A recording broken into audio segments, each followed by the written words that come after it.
Hi, my name is Daniela and I want to share this with you because I feel nobody really talks about it. So, you see, immediately I moved to the US. Oh my goodness.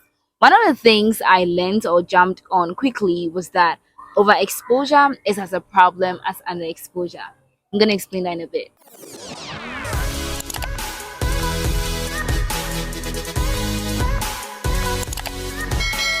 So people would usually liken the US to a land filled with milk and honey, numerous opportunities, whatever.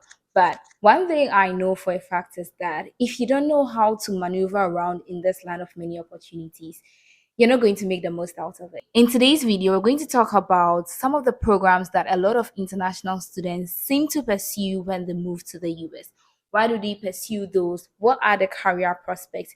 Even immigration prospects too. And are they even successful in it? Will I recommend it? All those questions you're going to deal with them in this video. So please subscribe, stay with me. I know this is going to be helpful. So a quick research I saw online showed that the most pursued programs by international students is usually STEM related programs. That is science, technology, engineering, and of course mathematics. And I actually agree with this data because pursuing STEM related program guarantees you 3 years of legal stay in the US. And who doesn't like that? So whether undergrad, whether graduate programs, STEM programs seem to be the most sought after degree or whatever when people are applying to schools to study in the US. And so the pro tip here is that confirm with the program coordinators of whichever school you may be applying to and be sure that the program you want to study is a STEM related program. I'm saying this because sometimes some humanities related programs are qualified as STEM related. So it's good to clarify that with your program coordinators just to be sure there's no surprises at the end of the day. But there's a little bit of obstacle somewhere. Quick disclaimer here, guys. This video is not going to teach you how to apply to a program in a school. No, I am sharing some pro tips with you to just guide you on the kind of programs you should look into if you're interested in studying abroad. If you're looking for detailed application processes, trust me, there's so many channels that talk about the subject. One of which I want to recommend is Excel with Amy.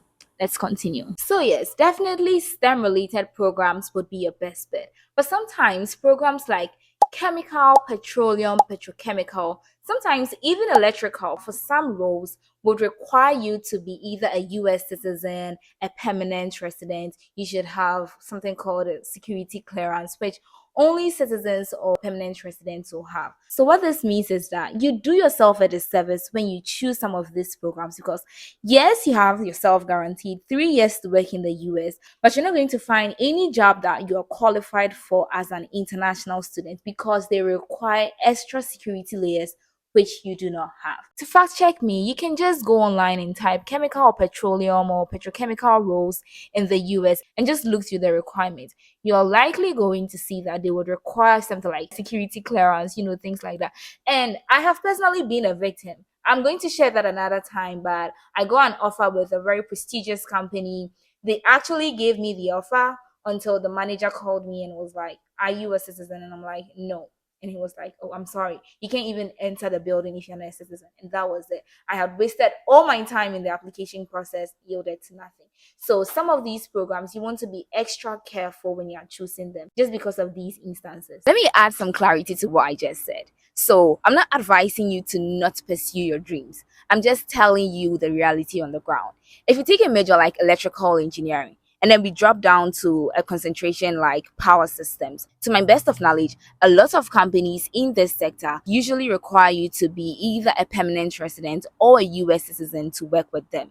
And so if you decide to pursue something like power systems, you just want to be careful because there's not a lot of companies that hire international students. But in the same electrical engineering major, if we turn our direction to something like semiconductor devices and electronics, there's a lot of semiconductor device companies that hire a lot of international students, like Intel, Applied Materials, just to mention a few of them. And they actually even do sponsor green card. So all I'm saying is that do extra research. If I have made mention of any program that you are aligned to, just do your quick research and be sure of the concentrations that require extra security measures and then be informed about it. It's just unfortunate that that is the situation at hand. But that's the US and their security measures, and you and I can do very little about it. One more thing about these STEM related programs is the money they make when they start working.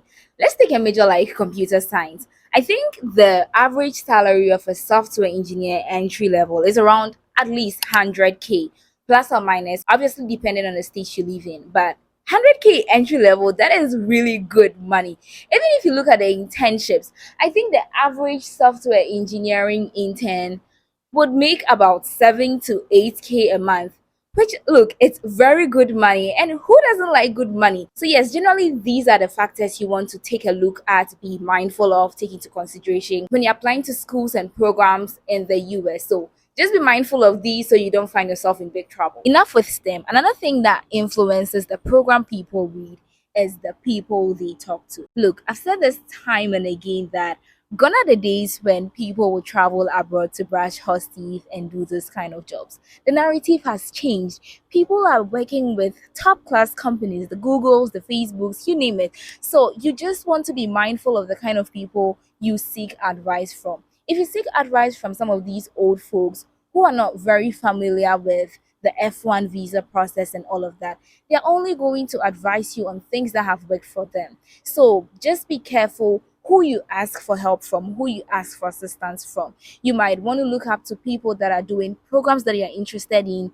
LinkedIn is going to be your friend because you're going to find all the people doing wonderful things there. Reach out to them, connect with them, and ask all your questions. And when it comes to asking questions, we're probably going to delve into this another time, but you're not now going to do, "Hi, how are you? I'm fine by the grace of God." No, just go straight to the point and be very specific. Sometimes the kind of questions people ask when they need help can just put you off as a helper because they come and they give you very vague questions, and you're like, "How am I Google? Like, what do you want me to do?" You get it? So just be specific. Maybe you're looking at a particular PhD program and you have specific questions. That is the kind of questions you want to ask, not the generic ones. It can easily put helpers off. Another major factor that dictates the kind of programs people pursue when they move to the US is funding.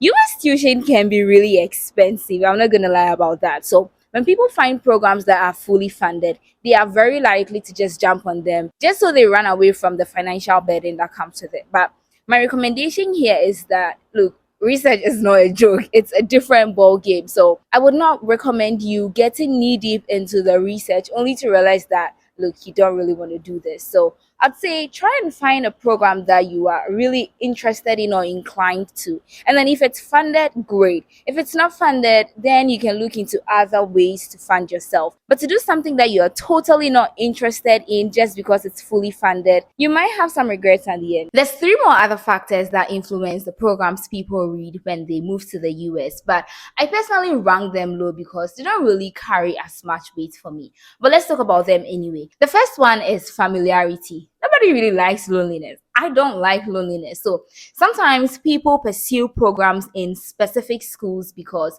they know people that are already there, that are already going through the program. So the assimilation, adjusting into the system just comes easy to them because there's already people there. But I personally think that if you're applying to a particular program and it's a great program, you don't really have to rely on whether or not you know people in the school. That is just an extra layer that can come up, but it should not be the main reason around which you pursue a particular program. Another low ranking factor is prestige. Sometimes people actually have dreams to pursue programs in a particular institution. There's just the pride that comes with it. Big institutions like Arizona State University, the Stanfords, MIT, these are all big schools that sometimes people just want to have a degree or be affiliated to them. So sometimes people pursue programs in particular schools just because of the prestige that comes with it. Personally, I wouldn't kill myself to go to a particular school, but I'll look at other factors, the program, the faculty. It's something I want to do than the prestige that comes with the school.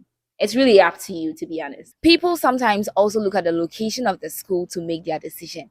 If you're like me and you hate the cold, you probably don't want to have any business to do in the East Coast. And that is just for some other people. Some can tolerate the cold, others can't. Others don't mind the heat like it is in Arizona. So it's really up to you. I don't think this is a huge factor to wrap your decision around, but sometimes you can take it into consideration, especially when you have multiple offers and you need to make a decision. So people look at the school, the location, information, sometimes maybe the crime rate in the geographic area, and then they make their decision. But then again, this is low ranking factor. I would not put too much weight on it. All right, folks, this brings us to the end of our video. I hope you're able to gather as many pointers as possible to help you in this application cycle. If you found this video informative, please smash the like button and share with your friend, and also subscribe to this channel if you have not. Let me know if you have any questions or you have some contribution to what I said. Put all of that in the comment section. Take care of yourself. I'll see you in my next video. This is 20 something. Subscribe for more.